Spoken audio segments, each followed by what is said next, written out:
भारतवर्ष को गन्ने की मातृभूमि माना जाता है।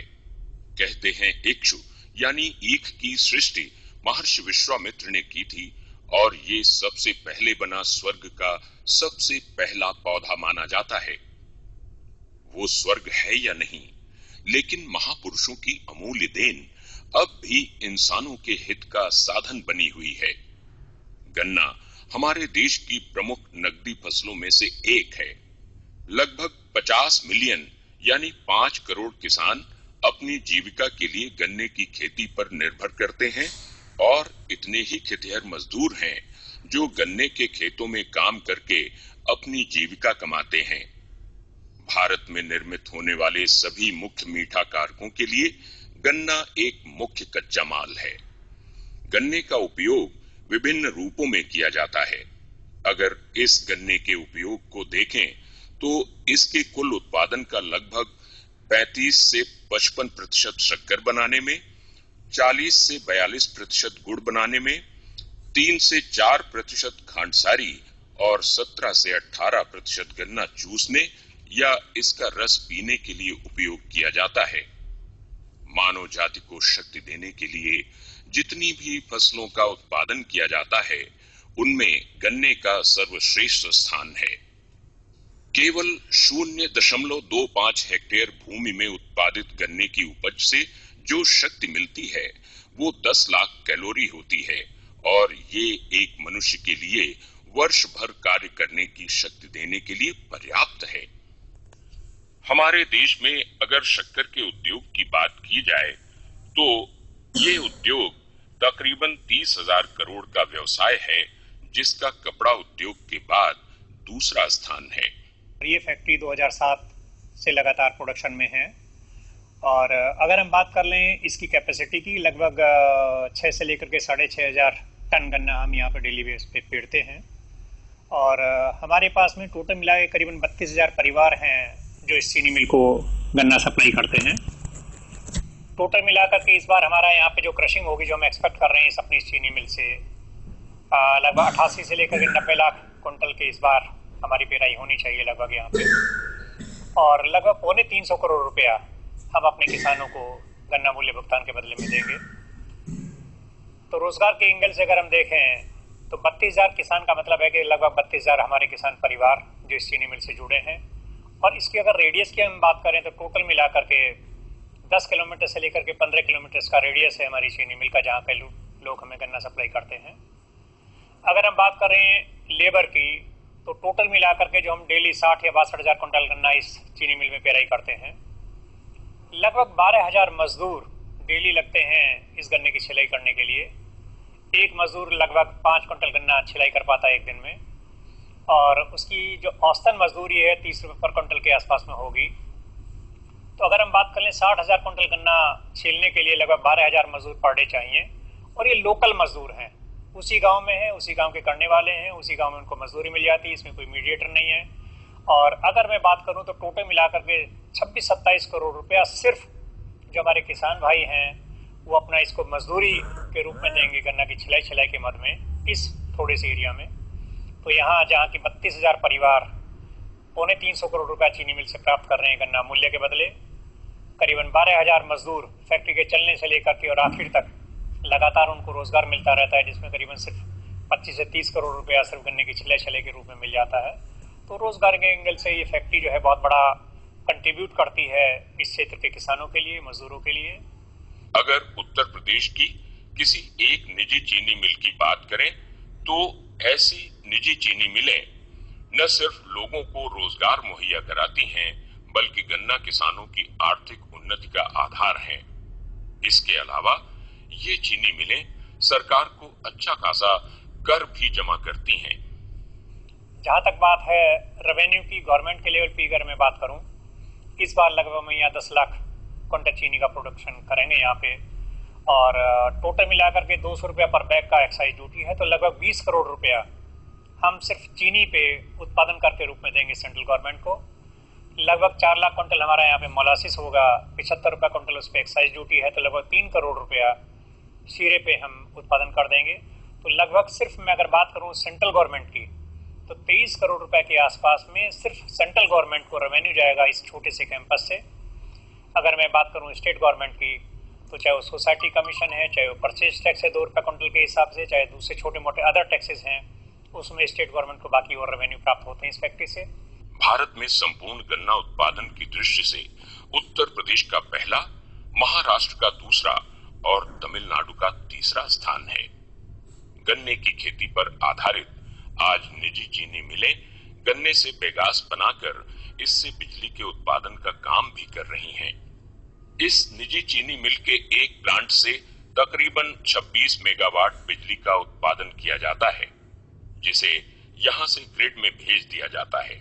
ये ग्रीन एनर्जी हमारे देश के लिए एक बहुत बड़ा योगदान है। हमारे प्रदेश और देश के गन्ना किसान चीनी मिलों के माध्यम से जैविक खाद के रूप में प्रयोग किया जाने वाला प्रेस मड, पेट्रोल में मिलाए जाने वाला एथेनॉल भी प्राप्त करते हैं।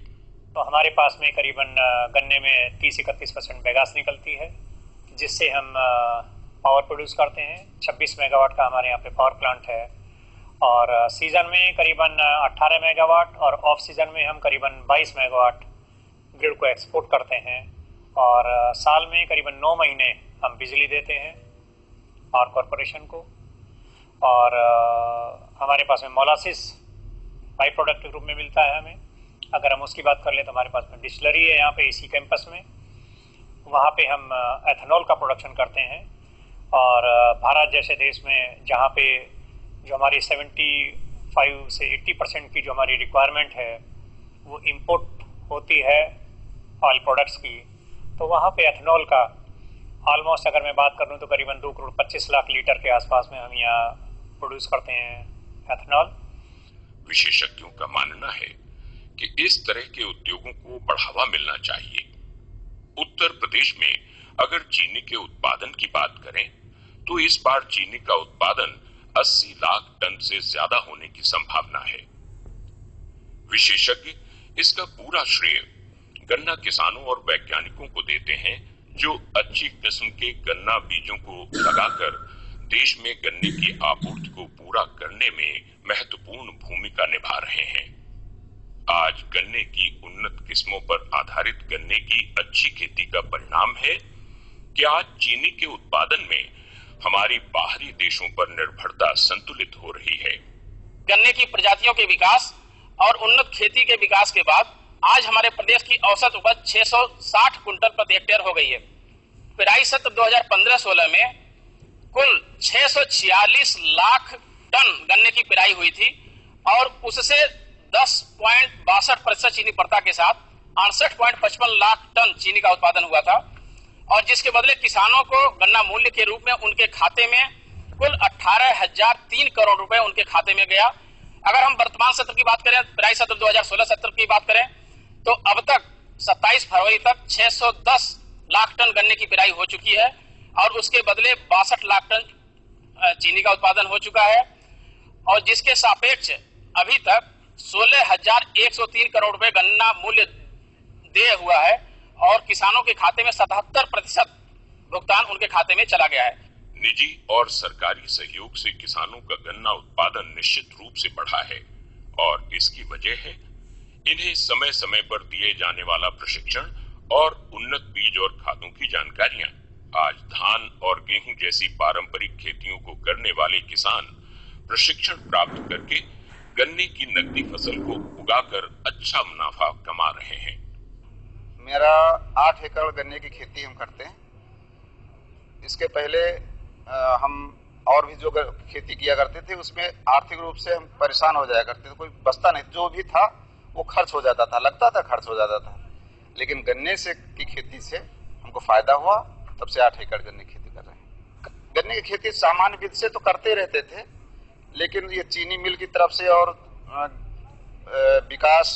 गन्ना विकास परिषद की तरफ से हम लोगों को गांव-गांव जाके प्रेरणा दी कि सामान्य विषय नहीं, एक ट्रेंच विधि है, उससे खेती करेंगे तो फायदा होगा।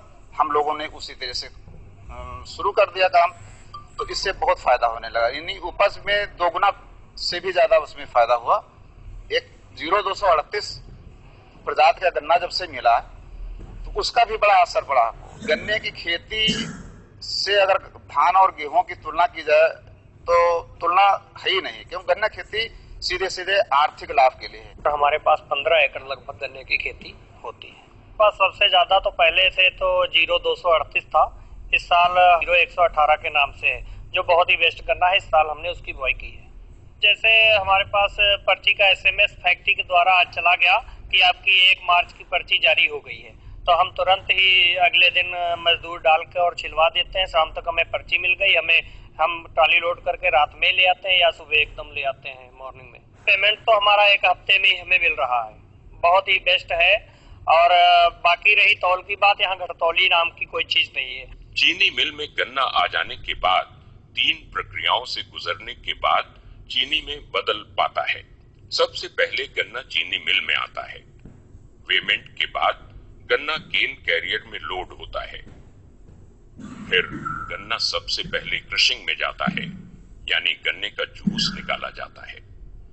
जूस निकालने के बाद इसकी खोई को पावर प्लांट में बिजली बनाने के लिए भेज दिया जाता है और फिर इसके आगे चरण में बननी शुरू होती है चीनी। गन्ना जब चीनी मिल में आता है, चीनी मिल को 3 मुख्य भागों में बांटा जा सकता है। पहला भाग वो है जहां पे गन्ने की पेराई होकर के उसका जूस निकाला जाता है, जिसको हम कहते हैं मिल हाउस। मिल हाउस का मुख्य काम है गन्ने को पेरना। गन्ने को पेरने के बाद उसका जो जूस निकल रहा है, जूस को दूसरा सेक्शन जो मिल का है बॉइलिंग हाउस में भेज देते हैं, जहां पे उसका चीनी बनाने का काम होता है।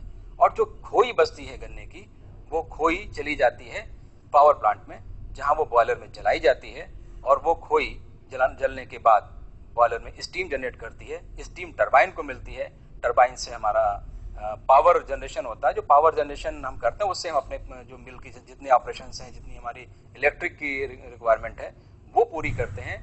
और जो सरप्लस पावर होती है वो हम ग्रिड को सप्लाई कर देते हैं। एक तरह से प्रदेश की जो विद्युत की समस्या है, जो बिजली की समस्या है, उसमें हम अपना सहयोग देते हैं कि बिजली की कुछ समस्या किसी हद तक कम की जा सके। इसके बाद जो जूस यहाँ आता है, हमारे बॉइलिंग हाउस में आता है, वो जूस वहाँ बॉयल किया जाता है। उस जूस में जो गंदगी है उसको हम बाहर निकालते हैं। जो बाहर निकलती है उसको हम, आपने सुना होगा, एक मैली नाम का पदार्थ बाहर निकलता है जिसको अंग्रेजी में प्रस्मट कहते हैं। वो प्रस्मट बाहर निकलती है जिसको कि हम अपने यहाँ डिकम्पोज करते हैं। वो एक बहुत ही अच्छी कार्बनिक खाद है। डिकम्पोज करने के बाद वो खाद हमारे किसानों के पास चली जाती है और दोबारा उनके खेतों में पड़ जाती है और भूमि की दशा को सुधारने का काम करती है। अगर सीधे शब्दों में कहूँ तो ये मैली जमीन के लिए मृदा संजीवनी का काम करती है, जमीन को ताकत देती है, उसकी उर्वरा शक्ति को बनाए रखती है। इसके साथ साथ जब जूस को हम उबालते हैं, उबालने के बाद उसमें से चीनी निकालते हैं, जो उसमें नॉन शुगर जो होती है वो मोलासिस यानी शीरे के रूप में बाहर निकलती है।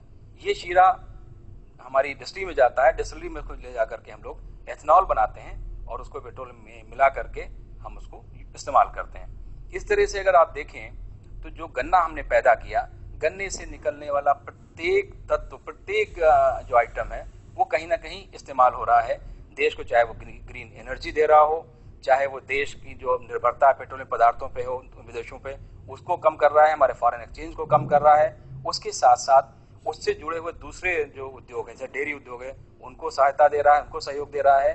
गन्ने को किसान का कमाऊ बेटा माना जाता है क्योंकि ये हर हाल में किसानों को मुनाफा ही देता है और इसी के चलते अब गन्ने की खेती का रकबा बढ़ता हुआ दिखाई दे रहा है। और एक बड़ी एक मिथ है लोगों के बीच में, मैं इसको मिथ हमेशा कहता हूँ, ये है कि गन्ना एक अधिक पानी चाहने वाली क्रॉप है। कुछ लोग कहते हैं कि sugarcane is a water guzzler, लेकिन मेरा अपना मानना ये है कि sugarcane water guzzler North India के केस में नहीं हो सकता, क्योंकि गन्ने को अपने पूरे जीवन काल में जितने पानी की आवश्यकता पड़ती है उसका आधा पानी वो वर्षा काल से लेता है, क्योंकि अपने यहाँ जो वर्षा होती है वो 700 mm से लेकर के 1000 मिलीमीटर की बारिश होती है। गन्ने की पानी की जो रिक्वायरमेंट है वो करीब 1500 मिलीमीटर के आसपास है। इस तरह से आप देखें तो एक बड़ा भाग तो पानी से लेता है गन्ना, और जो पानी से लेता भी है उसको अपने शरीर में वो स्टोर करके रख लेता है। क्योंकि जब ये गन्ना, एक गन्ने में अगर आप पूरा डेटा देखें इसका, तो करीब करीब 65 से लेकर के 70% तक पानी होता है। वो गन्ना जब हमारी फैक्ट्री में कट के आता है और हम उसकी क्रशिंग करते हैं तो इस पानी को हम अलग निकाल लेते हैं। इस पानी को ट्रीट करके, इसको रिसाइकिल करके अपने जो प्रोसेस की हमारी रिक्वायरमेंट है उसको हम पूरा करते हैं। उसके साथ साथ जो एक्स्ट्रा पानी बचता है वो हमारे पास एक ईटीपी प्लांट है, जहाँ जो वाटर ट्रीटमेंट प्लांट है, उसको पानी को जो हमारे सेंट्रल पोल्यूशन कंट्रोल बोर्ड्स की जो मानक हैं उसके आधार पर उसको हम ट्रीट करते हैं और उस पानी को ट्रीट करके जो अतिरिक्त पानी बचता है उसे अपने किसानों को सिंचाई के लिए दे देते हैं। गन्ना विभाग आज प्रदेश में हर तरीके से गन्ने की खेती को प्रोत्साहित कर रहा है। गन्ना विभाग गन्ना किसानों से जुड़ी समस्याओं का हर संभव निराकरण करने का प्रयास करता है। यहाँ पे गन्ना 1,45,000 हेक्टेयर में बोया जाता है, जो जनपद के भौगोलिक क्षेत्रफल का लगभग 33% है।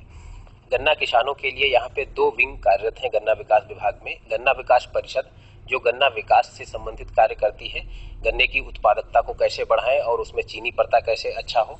और दूसरी हमारी विंग होती है सहकारी गन्ना विकास समिति, जो गन्ना विपणन का कार्य करती है, जो कि गन्ना आपूर्ति कराती है चीनी मिलों को और उसके आपूर्ति के 14 दिवस के अंदर उसका भुगतान कराती है। वर्तमान में जनपद में 5 चीनी मिलें कार्यरत हैं, जिसमें से 4 निजी क्षेत्र की हैं और 1 सहकारी क्षेत्र की है। सभी चीनी मिलों द्वारा 14 दिन की अवधि में गन्ना मूल्य भुगतान किया जा रहा है। यूपी में गन्ना उत्पादन का बहुत अच्छा भविष्य है। अभी तक पारंपरिक खेती होती थी, जब से ट्रेंच विधि और सहफसली का इसमें समावेशन हुआ है, गन्ना किसान खुशहाल हुआ है, क्योंकि गन्ना एक ऐसी फसल है जो चीनी मिल चलते समय अगर उसमें आग भी लग जाए तो भी उसका पैसा हम लोग पे करते हैं। यानी गन्ना एकदम इंश्योर्ड फसल है, इसमें मिनिमम जो है किसान का रिस्क है और गन्ने का भविष्य निश्चित रूप से अच्छा है। अब हमको जो है ट्रेडिशनल जो 2.5 फीट की दूरी पे बोते थे, उसको 3 से 4 फीट की दूरी पर बोवाकर हम लोग जो है इसको और पोटेंशियल बनाएंगे और भविष्य की बहुत अच्छी क्रॉप है। आज चीनी मिलों के आसपास के ग्रामीण अंचलों में किसानों को रोजगार उपलब्ध हुए हैं, जिसकी वजह से गांवों से होता पलायन रुका है। कृषि और कृषि आधारित व्यवसायों में उत्तरोत्तर बढ़ोतरी हुई है, जिससे किसान खुशहाल हुए हैं। गन्ने खेती में जो है हमको नकदी फसल है, इसलिए गन्ने खेती हम ज्यादा कर रहे हैं और गन्ने खेती हम 20-25 साल से बराबर कर रहे हैं। कई ज्यादा से ज्यादा जो है गन्ने खेती करते हैं, गेहूं धान बस खाने भर को करते हैं, बाकी सब गन्ने खेती करते हैं। अब सालाना ये नकदी फसल है, इसमें जो है वो बीघे में कम से कम 15-20 हजार रुपए की जो है प्रॉफिट मिल जाता है। इसमें 238 की बुआई किए हैं इसमें, क्योंकि इसमें जो है गन्ने की पैदावार ज्यादा है, इसलिए 238 गन्ना जो है ज्यादा बोए हैं। कि ये जो चीनी मिलें हैं प्रदेश की, सरकार का सहयोग, चाहे वो केंद्र सरकार हो चाहे वो राज्य सरकार हो, पिछले 2-3 वर्षों से दोनों सरकारों का हमें सहयोग मिला है। और आज की डेट में मतलब हमें उम्मीद है कि जो ये फील्ड बढ़ी है किसानों की आने वाले समय में, और हमारे किसान बेहतर होंगे, हम और बेहतर सुविधाएं दे पाएंगे और क्षेत्र की तरक्की जो है, मतलब जो माना जाता है कि जिस क्षेत्र में चीनी मिल होती है वो क्षेत्र अपने आप में तरक्की करता है, हम और बेहतर तरीके से और तेजी के साथ में तरक्की करेंगे। किसान भाइयों, आज के दौर में खेती और खेती करने के तौर तरीकों में बहुत बदलाव आया है। खेती को अगर नई पद्धतियों पर आधारित तकनीकों से किया जाए तो खेती निश्चित रूप से आपका जीवन खुशहाल बना सकती है। आज जरूरत है पारंपरिक फसलों के साथ साथ नगदी फसलें उगाने की, और गन्ना उत्पादन और मुनाफे के आंकड़ों को देखते हुए आज नगदी फसलों में गन्ने की फसल सबसे बेहतर मानी जा रही है।